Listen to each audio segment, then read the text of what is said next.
Hello and what is going on, guys? Welcome back to the channel. My name is Miguel and you are watching Miguel EDC. Today we have an awesome review video here for you guys. We're reviewing the Flissa pocket knife D2 blade right here. This guy, a little tiny guy here, and it's funny because Flissa just calls all their knives the Flissa pocket knife. So Flissa, if you're watching this video, please, you have to give your knives a specific model name so that way they could be easily remembered and things like that. But yeah, this specific guy right here, this little EDC right here is what we're going to be discussing throughout the video today. Any knife that you see in this video will be linked down in the description below. Those affiliate links do help out the channel at no extra cost to you, but that is totally up to you. So I got a chance to unbox this guy a while back, and I've gotten a chance to EDC this guy on and off here for quite some time, and it is a little bit on the smaller EDC side of things. So let's jump right into it with some quick measurements on this guy. And again, this guy is not going to be large in any way, shape, or form. This little guy here is going to be a 6-inch total length, 6-inch total length. Yeah, probably 6 1/8, right? 6 1/8 if anything, total length. The actual cutting edge is going to be 2.5 there on the cutting edge and around 2 5/8 on the actual blade itself. So some quick size comparisons on this tiny little guy here. Let's first check the Spyderco pair 3. Let's check the Spyderco PM2. Of course, these are going to be huge knives right next to this little tiny guy, no doubt about that. It is very easy to see right there. Check it out next to the Demco 80-20.5 on the shark's foot. Wrap model 1 right there. These are all going to be humongous knives next to that tiny little guy. So maybe the wrap model 2 might do it better justice. Yeah, and it's still bigger. This is the type of knife that makes the wrap model 2 look like a big knife. As crazy as that sounds. And last but not least, the CJRB Pyrite, which is again a medium-sized knife, and in this case it's definitely much bigger than the Flissa tiny little pocket knife right there with D2. Next to the Flissa siblings, here is the long $12 Flissa knife right there, definitely much bigger. And here's the MVP of the channel so far. This knife has been so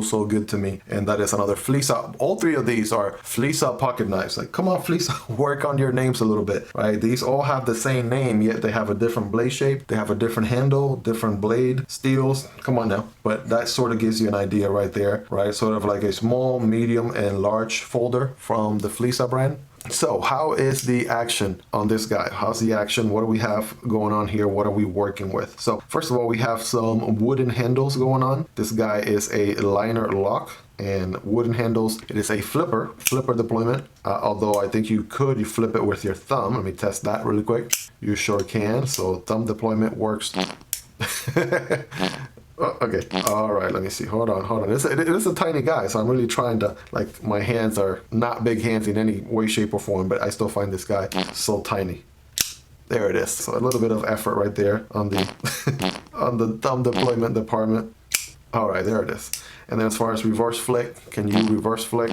There is a thumb stud on this side, but the reverse flick is probably even more challenging than the thumb deployment itself. So that might be a bit of a sunk right there. We'll talk more about that towards the end as we're going to get into the good, the bad, the ugly, and everything else in between. So the flipper is the most reliable way to deploy this guy. You have a D2 black coated blade, and there is some jimping going on there at the top, which is nice. Right? That does give your thumb something to grip onto when making those slicing cuts or what have you. It is a nice little convenient blade, and we're going to be doing the weight check in a second. This is definitely a lighter knife. Of course, the liner right here, right? It is a liner lock as previously mentioned. So just like that. What is the pocket clip on this guy? Well, it is a one side only for some reason, so no luck for lefties on here. Flissa, if you're watching this video, right? Lefties, that's a potential customer out there too, right? So perhaps making the holes on this side as well, so you could also have your lefties enjoy your knives. That might be a good approach there for for the future. This guy is tip up carry only, which I'm happy. If you are a tip down carry, that option is not available in this knife. So tip up carry only. And for righties, no option for lefties. With this guy, you do have a very open linear hole, if you will, and it is actually part of the liner on both sides. You can see there, so that turns into a double linear hole, I guess. So if you're into that, you got that going on right there. All right, let's do a quick height and length comparison here. Of course, this guy is going to hide. This guy's going to disappear in your pocket. Check there next to the Demco 80-20.5, the pair of 3, right? All of these are going to be much bigger knives for sure. Let's check the Rep Model 1 and 2.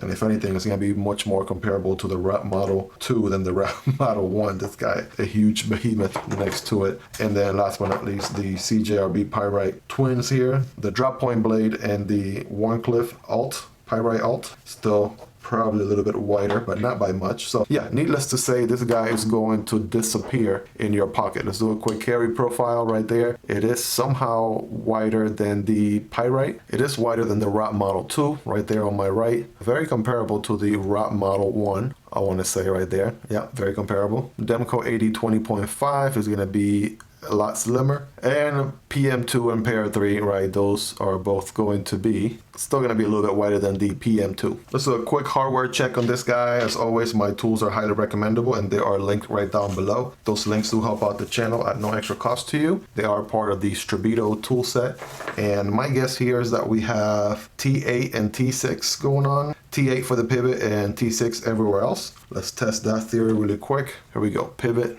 All right, that's T8 right there. And then T6 on those body screws, including the pocket clip. Yeah, T6 everywhere else. Blade stock thickness on this guy, let's see here. We have 0.12, which is pretty standard. Most knives that I review on the channel are around 0.12 inches. And it does taper, if I flip the knife upside down here, it does taper to 8.02 on the slimmest portion of the blade there, right before the edge. While we're here, is there any milling going on? Not that I can see, right? No milling on that side, and definitely no milling on this side. So it is, I mean, by nature, I don't think it needs any milling of any kind. So let's do a quick weight check on this bad boy. And yes, it is a smaller knife. Here it is in my hand. As you can see, probably the size of, I don't know, my middle finger, if anything. Yeah, probably not gonna weigh a whole lot. Let's take a look there. 2.8 ounces. For comparison purposes, I have two Flissa knives, two other Flissa knives. This is the OG Flissa knife in the channel. And this guy has a crossbar lock, axis lock, if you will. This one comes in at 3.5, 3.6. I'm telling you, I gotta keep my eyes on this scale because the last second it will drop like a point of an ounce. And then, you know, like I'm saying wrong things in camera. So 3.6 ounces on that guy. This one is, I think, a little bit heavier. 4.6 ounces on this guy. And there's a review video on this guy as well if you want to check it out in the channel. This guy, it is a $12 EDC knife. $12, you guys. So yeah, check out the review on this guy if you haven't already. And then one last time for fair measure here, 2.8 ounces on this tiny little guy here. Again, it is under that 3-ounce golden ratio. So for people who always freak out about the weight and can I have the lightest knife I can possibly have in my pocket, boom, this is a way to go right there. All right, so meats and potatoes time. This guy is a very affordable EDC. For a D2 blade, this guy comes in at only $17, $16.99. Check out the links down below. They do help out the channel at no extra cost to you. And yes, $16.99 for this little guy. And you're getting a D2 blade for that little bit of a price. So just for comparison, this guy was $12, right? And it's not D2. You go another $4 more. You do get a smaller blade, but you do get a D2. And this guy here is also a D2 as well. I want to say this one's around 25 bucks. So Flissa is known for making some really, really good budget knives, and these are some prime examples of that. So if you're looking for the ultra budget knives, you're looking to save some good money, this might be a good way to go. Only $17. Another reason why you might want to think about this knife is the fact that it is a smaller blade. So if you have local laws, anything that prevents you from having a larger knife, or your knife has to be within a certain measurement or certain length, then this might be also a good way to go. I did enjoy the wooden handles on this guy. I want to say I'm not sure how they would perform long term, but at least for the time that I had it, it was nice and comfortable. You do have some like chamfering going on, or kind of like a design going on as well throughout, which makes it very nice to hang on to. Ergonomically speaking, again, not the largest knife. So I got my index, middle, ring finger, and I could probably squeeze my pinky in there, but as you can see, right, some of the knife is I mean, my hand takes the entire thing pretty much. So it is definitely a smaller guy right there. There's no forward choke option and a very tiny sharpening choil, if anything. That's how small that is right there. You guys take a look there for yourself. And we mentioned the locking mechanism. It is a liner lock, which is pretty common. There's a very, like, check out this detent. This detent is super hard. That's why like I'm trying to even do it with both hands, and so you can see, like, listen to that. So that's what this guy, that's why it's so difficult to thumb deploy this guy, and God forbid the reverse flick. This detent is so aggressive. So yeah, that's something to keep in mind there. Perhaps maybe losing it a little bit. This guy is on washers, right? So no ball bearings here, washers only. All right, how balanced is it? Well, let's see. It is 2.8 ounces after all. So I want to say the balance point is going to be around right there. And again, it is a D2, which is a very common budget steal for even $40 knives, for even $50 knives. So many other budget options that we have seen on this channel come with D2, and you're getting this guy with D2 at $17. So that is certainly something to consider there. This guy rocks a reverse tanto design. In my opinion, for my personal taste, not the prettiest looking blade shapes out there, especially because of the curve on the belly. If it was a Warncliffe, if it was more of a straight line, and that would be a different story, but it does have this curve up right there, which, you know, it still gives us somewhat functionality, although a little bit higher up, like turning your wrist like that, turning your arm like that. And so it still gets the job done. It's just personally not my most preferred blade style or blade shape, but it still gets the work done. It does have the jimping up there, which is good, and you can get a good grip on this guy to make sure it doesn't go flying when you're making those cuts. It is finished on that black coat right there. I highly doubt that this will be DLC at this price point, so just I'm sure some black coat, and you can see there are some markings right there from some of the use that I've given it so far, and so you can expect that black coat, I'm sure, with time to sort of fade away a little bit and just show some wear and tear. All right, how stiff is this blade? Right, that is rock solid for this tiny bit of a guy right here. That is pretty good. And is it a line? I don't know. You guys be the judge right there. I put it against my arm since it is, or hand. Put it against my hand here since it is a black knife after all. You guys be the judge. It might be, I want to say, yeah, it might be a little bit more to this side. Could be a little bit better centered. Hey, it's a $17 knife, so tighten it up if you need to. You might lose some alignment after use, FYI. And yeah, so we got the bronze, what seems to be some copper or bronze going on top of washers there, and no ball bearings here. So ball bearings might have probably helped with the drop shuttiness of it, but again, we're talking about a $16, $17 knife, so that is what we have. So what are my likes and dislikes? So I like that this guy offers a very budget-friendly option. D2 at this price point, that is unheard of. So good value proposition right there. Again, your local laws, if they only allow for a certain length of a knife, this might be your only option or something along these lines as far as total length goes. And yeah, if you're looking to save a buck, you're looking for a knife that you can beat on and, you know, just be mean to it, then, I mean, you're not really going to break the bank with this guy. So you could probably get yourself like 3 or maybe 5 of these in every possible combination. So, but yeah, aside from that, it's a pretty solid knife. No questions about that. We're going to be doing a paper cutting test, cardboard cutting test here in a second. Some feedback, perhaps some dislikes. Well, I do like that the pocket clip is deep carry enough. About that much of the knife is still going to show, which is still pretty decent. I don't like the fact that it's only for righty. No options there for my lefties out there. The wood scales feel really nice and premium. I like that. Don't like that there's no jimping on the flipper here. That's always a good thing to have, to make sure if you have them sweaty paws out there that you don't slip your finger. You got better grip there if you have jimping on the flipper. So that's another something to keep in mind. Is it comfortable to hold? Yes. The pocket clip does not get in the way, does not feel uncomfortable in any way. There's a Flissa logo there, you know, nice little F there on the blade, D2 on the other side, so they don't billboard the knife as crazy or as aggressive as other brands do, which is a plus. For a lot of people, the black aesthetic right here, this is going to be a pretty sexy combination and something probably right up your alley if you're into that. And I think aside from that, if I'm not forgetting anything else, the liner here does have a little bit of a wavy pattern design, like some cutouts, some teeth to it if anything, so that helps with the grip there, which is nice.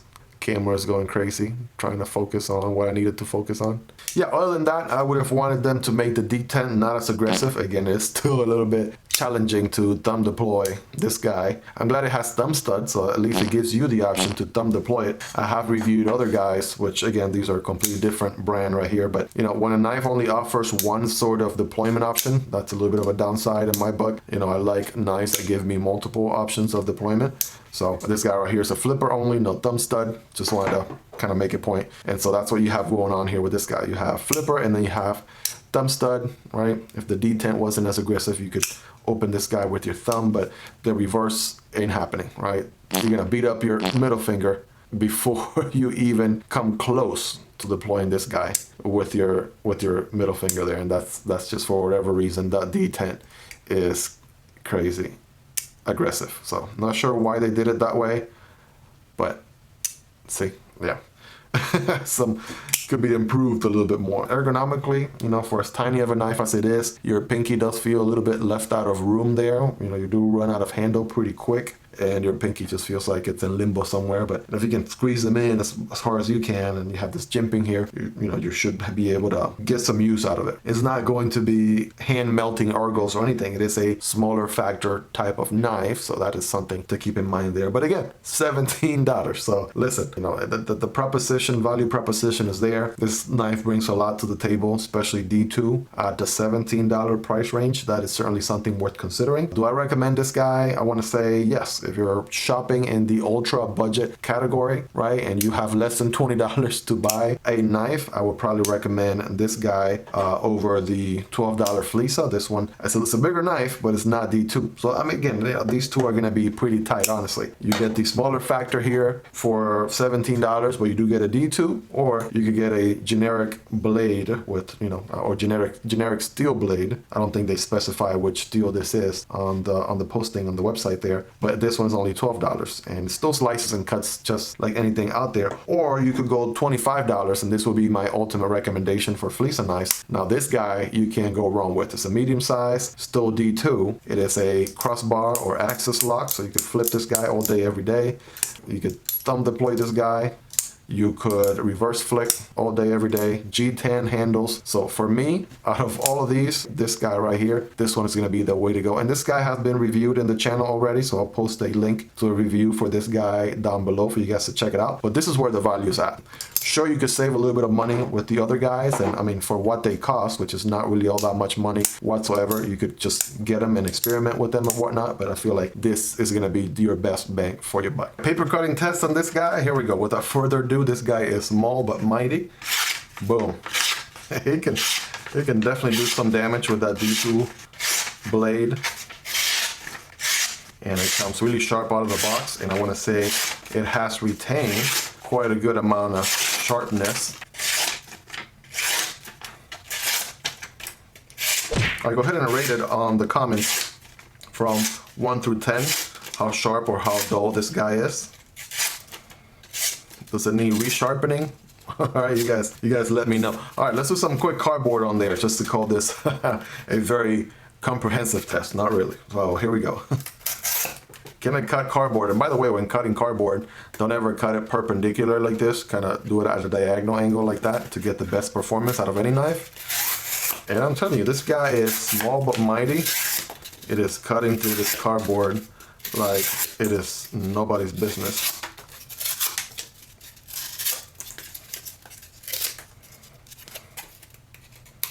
Last one. There it is. Oh, well, there you have it, guys. Hope you guys have enjoyed the video. Let me know if I missed anything on this review. If there's anything specifically that you want to know about this little guy, let me know in the comments. I want to answer as many comments as I possibly can. If you made it to this point in the video, you guys are the real MVPs. Thank you so much for sticking it through the end here. Hope you guys have a wonderful rest of your day, and I'll see you guys on the next one. Peace.